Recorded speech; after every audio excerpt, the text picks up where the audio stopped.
ايه ده؟ هو ده الفيلم التسجيلي اللي أنا عايز أقدمه، ملحمة لسيدة فلسطينية. يا ابني انت اتجننت. انا مستحيل اعرض حاجه زي كده عندي في القناه. وليه ما تعرضهاش؟ هو احنا مش المفروض إن احنا بننقل الواقع ولا إيه؟ في مليون حاجه في الواقع ممكن نقولها، لكن الكلام في المنطقه دي ممنوع، والناس دول بقوا جيراننا دلوقتي. إيه؟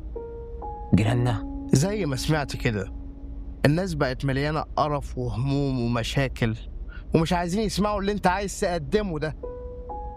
أمال الناس عايزة تسمع إيه؟ انا هقول لك الناس عايز تسمع ايه. انا مش مجرد ان انا موجود الكوره اللي بتيجي اصدها وخلاص، لا، انا عايش الجيم وشايف الدنيا من ورا وشايف تحركات المنافس وتحركات الفريق بتاعي.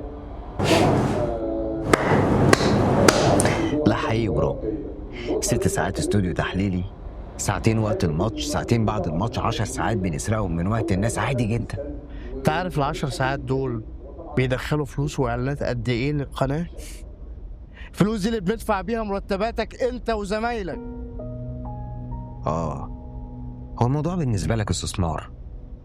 ليه يا حبيبي؟ حد قال لك انها فاتحه سبيل ولا ايه؟ يا حبيبي الناس بتدور على الترندات دلوقتي. شاهد زواج الفنانه الفلانيه من الفنان الفلاني، طلاق الفنانه الفلانيه من الفنان الفلاني، شاهد فضيحه البلوجر الفلانيه. هو ده يا حبيبي الناس عايز تسمعه، مش اللي انت عايز تقدمه ده. تعرف المشكلة في ايه؟